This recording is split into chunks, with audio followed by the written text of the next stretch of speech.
روایت اس کو اس سے ملی ہے، ان سے روایت کر کے اس سے آئی، سچ بول رہا اس سے آئی، مگر اس سے پتہ چلتا کہ سنی ہے یا کسی کے واسطہ۔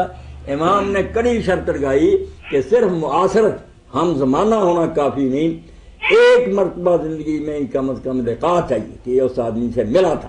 اس لیے امام بخاری نے ایسی سندیں جس میں یہ شرطیں پوری نہیں چھوڑتی، مانا تھوڑے ہی ہیں سارے پکی سندوں والی، ورنہ یہ کوئی نہیں کہ 6 لاکھ حضور کی بیان کوئی باتیں تھی ان میں سے ہی چھانٹی۔ یہ سمجھ لینا چاہیے طریق اور متن، ایک متن کے پہنچنے کے جو راستے ہیں نا بے شمار زیادہ ہیں۔ اچھا، یہ جو صحیح مثلا بخاری اور مسلم کو صحیح کا درجہ دیا، یہ کس دور میں دیا گیا اور اس کی کیا وجوہات تھی؟ یہ بعض والے علماء نے اجازت بھائی دیا نا، جب انہوں نے دوسری کتابیں بھی دیکھی، ان کو بھی دیکھا، ان کے معیاروں کو پرکھا جانچا، جن حدیثوں پر اعتراض کیا تھا امام دارقطنی نے کہ یہ ان دونوں کی نہیں صحیح، وہ بھی دیکھ لیں، مگر نتیجہ نکالا کہ امام دارقطنی کے اعتراض محض ٹیکنیکلی ہیں کہ یہ ہے، یہ کوئی نہیں، باتیں سب ان کی ٹھیک ہیں، اس لیے صحیحین کہنے لگے، مگر یہ بھی بطور تقریب ہے، یہ نہیں کہ ساری ٹھیک ہیں، جب کتابیں پڑھے پتہ چلتا ہے کہیں وہم ہو گیا، راوی سچے ہیں۔ بات کہنی تھی کہ یہ جنگ احد کے دن ہوئی، ان سے نکل گیا کہ یہ جنگ بدر کے ہوئی، یا اس کے علاوہ نام کسی صحابی کا لینا، ایسے جو ہیں وہم وہ امام ابن حجر نے ان کی نشاندہی کی، یہ مخالفت ہے، جھوٹ نہیں ہے، جھوٹ نہیں جی۔ ٹھیک ہے جناب، بڑی مہربانی، اللہ فضل جی وعلیکم السلام۔ جی مولانا، ہمارے پاس قربانی میں اب صرف ایک ہفتہ باقی رہ گیا ہے، تو اس حوالے سے قربانی ہی کے متعلق ہمارے پاس ایک سوال آیا ہے۔ کوئی نہیں، سوال نیا بھیجیں جی۔ قربانی کے متعلق ہمارے پاس سوال ہے کہ قربانی اور اس کا فلسفہ، اس کی ذرا وضاحت فرما دیں۔ قربانی اور اس کا فلسفہ تو بیان ہو ہی رہا ہے، ہر وقت علماء ان دنوں میں بیان کر رہے ہیں۔ قربانی ہے اللہ کا قرب حاصل کرنے کے لیے اپنا مال جو ہے رب کی بارگاہ میں پیش کرنا، چڑھاوا، نذرانہ۔ تو فلسفہ تو جی ظاہر بات ہے کہ یہی ہے کہ اللہ من کا ولا، یہ دو لفظ آدمی یاد رکھے۔ کئی ائمہ نے اور نیک لوگوں نے کہا کہ ذبح کے وقت بسم اللہ واللہ اکبر سے پہلے یا بعد میں کہ اللہم من کا ولا کا، سارا دین آ گیا کہ اللہ جو کچھ میرے پاس ہے تیرا ہی دیا ہوا، اور تیری رضا کے لیے میں اس کو صرف کروں گا، جان ہوگی، مال ہو، اولاد ہو، کچھ بھی ہوگا تیری طرف سے ملا ہے، تیرے لیے اس کو میں صرف کروں گا۔ اب مار میں بھی ایک ہوتا ہے، یہ جانور جو ہمیں ملے ہیں یہ تھے میں تیری رات، ہم نے ان کا ایک روحانی پیدا کیا، اب تیرے خوش کرنے کے لیے ہم کو ذبح کر رہے ہیں، پیارے پیارے جانور۔ السلام علیکم۔ فلسفہ یہی ہے اللہم من کا ولا کا۔ جی مفتی صاحب آپ کی بات سن رہے ہیں جی۔ اچھا سر، میرا سوال یہ ہے کیا فوت شدہ والوں اسی قربانی کر سکتے ہیں؟ کس کی؟ اگر فوت شدہ ساڈے جی ہوئے نے والد صاحب انہوں نے ہو سکتی قربانی؟ نہیں ہو سکتی، آپ ان کی طرف سے پیسے دیا کریں، صدقہ کیا کریں، قربانی کے چکر میں نہ پڑے۔ ایک ہی روایت تھی لے دے کر حضرت علی رضی اللہ عنہ کہ وہ ثابت نہیں ہوتی، ضعیف ہے، ضعیف بھی بہت بری درجے کی ہے، اس لیے کیوں اس چکر میں پڑھنا۔ ہاں ٹھیک ہے۔ دوسرا التحیات السلام علیکم کہ اگر تو السلام علیکم ہے، میت کو آپ ثواب ہی پہنچانا چاہتے ہیں نا، تو جب اس کا راستہ ایسا جس کو سب مانتے ہیں کہ دعا کرو اور پیسے دے دو، وہ آپ کو نہیں اچھا، وہ پیسے کہاں دیں؟ سب راضی ہیں، وہ پیسے کہاں دیں؟ پورا ملک بھرا پڑا ہے۔ نہیں کس جگہ، مدرسے میں یا کسی اور جگہ میں کہاں اکٹھے ہو سکتے ہیں وہ پیسے؟ بے شک مدرسے میں دے دیں، مگر مدرسوں کی اتنی فکر نہ کریں، ان کو دینے والے بہت ہیں۔ آپ کے ارد گرد خود آپ کے خاندان میں، رشتہ داروں میں، دوستوں میں بھوکے مر رہے ہوں گے سفید پوش، ان کی بیٹیاں بیٹھی ہوں گی، بچے علاج سے محروم ہوں گے، ان غریبوں کی خبر لیا کریں۔ مدارس کی فکر کرنے والے بڑے بڑے حاجی صاحبان ہیں جو بیٹھے ہوئے ہیں سوتر منڈی میں، ان کو چھوڑیں آپ۔ وہ جو قرآن مجید میں 4 آتے ہیں وہ کون سے ہیں؟ میں نے سنا 4 حقدار کو نہیں کو پوچھتا۔ مولانا نے بتایا کہ سب سے پہلے اپنے رشتہ داروں میں دیکھیں جو ضرورت مند ہو، پھر اہل محلہ میں دیکھیں، پھر برادری میں دیکھیں، پھر شہر میں دیکھیں، پھر وہاں سے نکلیں۔ اچھا جی۔ اچھا ایک سوال ہو گیا، التحیات کچھ نمازاں ہوتی ہیں لفظ اسلام میں السلام علیکم، کچھ ہوتے تو السلام علیکم پڑھا جاتا ہے، یہ لفظ کیڑا صحیح ہے؟ کیا ہوئی بات؟ کہتے ہیں کہ التحیات میں جو لفظ السلام علیکہ ایھا النبی، اصل تلفظ کیا ہے؟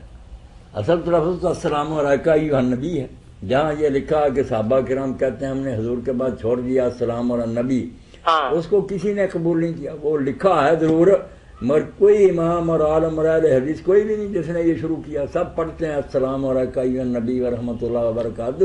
اور جب سوچا جاتا ہے کہ جیسے علامہ البانی کہتے ہیں اس کی سمجھیں صحیح کو کیا کریں، کسی نے عمل بھی کیا، کسی نے نہیں کیا، کیوں نہیں کیا؟ اب وہ بات جو ہے اس کی چول نہیں بیٹھ نہیں السلام علیکم پڑھنا کا تو السلام علیکم پڑھنا ہے. السلام علیکم ایھا النبی و تو کچھ نمازاں ہوتے تو السلام علیکم لکھا, میرے کو 2 نمازاں نے اس ویلے. کون سی السلام علیکم لکھا؟ اللہ دے زبر نہیں ہے یہ نماز حافظ صلاح الدین یوسف صاحب دی لکھی, یہ اللہ دے زبر نہیں ہے. ایک اور نماز ہے میرے کو. بھائی آپ ذرا چپ رہنا, آپ نماز کے آخر پر جو کر جو سلام محمد عطا اللہ حنیف صاحب جی لکھی ہوئی ہے, اللہ دے زبر ہے. اور کس سلام کی بات آپ کر رہے ہیں؟ السلام علیکم. السلام علیکم. وہ آپ جو بات بتا رہے ہیں نا بھائی, اس کو تو پہچانتے بھی نہیں ہے.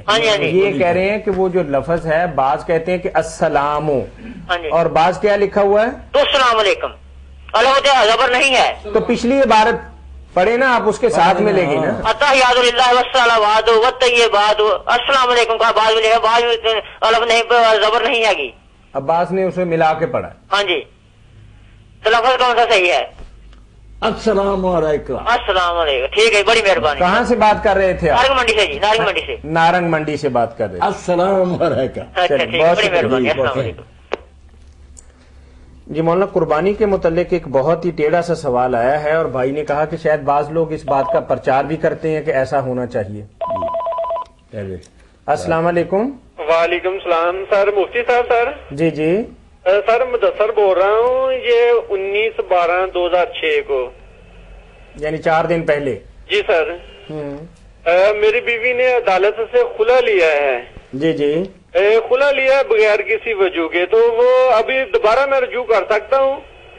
اس کو تو خلا نہیں کہتے. اچھا جی. تنسیخ نکاح کا دعویٰ کیا تھا اس نے. ہاں جی, اس نے تنسیخ نکاح کا دعویٰ کیا تھا. جی جی جی جی جی. ڈگری مل گئی اس کو. ہاں جی, ڈگری مل گئی. ابھی ناظم نے اس کو مؤثر نہیں کیا, ابھی 4-5 دن ہی ہوئے ہیں. کر لیں صلح, کر جی کر لیں نا صلح جلدی. اچھا جی, جلدی صلح کر لیں. بالکل, ابھی کر لیں, پھر وقت نہ گزر جائے. یعنی اتوار کے دن ہی ہو سکتی ہے. جی سر. ابھی کر لیں. ابھی کتنے عرصے تک صلح کر سکتے ہیں جی؟ بس 3 مہینے تک کر سکتے ہیں. 3 کیا, انہوں نے ادھر بھیج دیا, وہ صلح کراتے پھریں گے. یہ عدالتوں نے اور یونین کو اس نے تماشا بنا رکھا کہ طلاق دے دی جج نے, اب پھر وہ صلح کی کوششیں. کیا ڈرامہ ہے یہ. ہاں, طلاق جب اس نے دے دی ہے نا تو عدت شروع ہوگی, فوراً صلح کر لیں 3 مہینے کے اندر, ورنہ معاملہ خراب ہوگا. یونین کونسل کو رہنے دیں. اچھا سر ٹھیک ہے, جلدی اس کو جو ہے صلح کر لیں. جی صلح کر کے ان ہاں سر, یہ میاں صاحب سے بات کریں, وہاں جا کر دے دیں اس کو. ہیلو صلح. جی السلام علیکم. وعلیکم السلام سر, کیا حال ہے, ٹھیک ہو؟ ہاں جی. ہیلو. جی جی. ہاں سر, سلیم بول رہا ہوں. یہ ہماری ایک فیکٹری ہے, تو ادھر ہم لوگ بیٹھے ہوئے تھے, تو یہ مدثر نامی لڑکا نا سر, اس کی بیوی نے نا عدالت کے ذریعے خلا لے لیا. جی. اچھا, اب یہ کہتا ہے کہ ہم کہتے ہیں کہ خلے کے بعد کچھ رجوع نہیں ہو سکتا. عدالت نے فیصلہ دیا ہے یہ. ہیلو. جی جی. ہاں جی, تو یہ کہتا ہے کہ خلے کے بعد میں دوبارہ صلح کر سکتا ہوں. کیا یہ ٹھیک ہے؟ خلے کے بعد یہ دوبارہ رجوع کر سکتا ہے یا خلے کے بعد نہیں؟ کیونکہ عدالت نے فیصلہ دے دیا ہے, اس کو اس کا حق دے دیا ہے, لڑکی کو دے دیا. عدالت نے یہ کیا نا عجیب ڈرامہ کہ یونین کونسل کو بھیج دیا کہ ان میں صلح کی کوشش کرو. نہیں سر, یہ غلط آپ نے اس کو بتایا ہے. عدالت نے لکھا ہے صرف ایک پرت جو ہے نا عدالتی فیصلے کی, وہ یونین ناظم کو بھیجی ہے کہ یہ اس آدمی کے نا جو ہوئی ہے خلا ہو چکا ہے, یہ نا یونین کونسل میں درج کر لیں. ہاں جی, یہ رجوع کا نہیں لکھا ہے. ہاں سر جی. چلو مفتی صاحب. سر مدثر بول رہا ہوں سر. ہیلو. جی جی, بات بتائیں نا. جی سر, وہ یہ ہے کہ عدالت میں اس نے تنسیخ نکاح کے لیے دعویٰ کیا تھا. ہاں جی جی, جج صاحب نے جو 19/12 کو اس کو آپ ایسا کریں نا, میرے بھائی کچھ مدثر بھائی سنیں, کچھ سوالات ایسے ہوتے ہیں کہ جو ٹیلی فون پہ حل ہو سکتے ہیں, لیکن آپ کا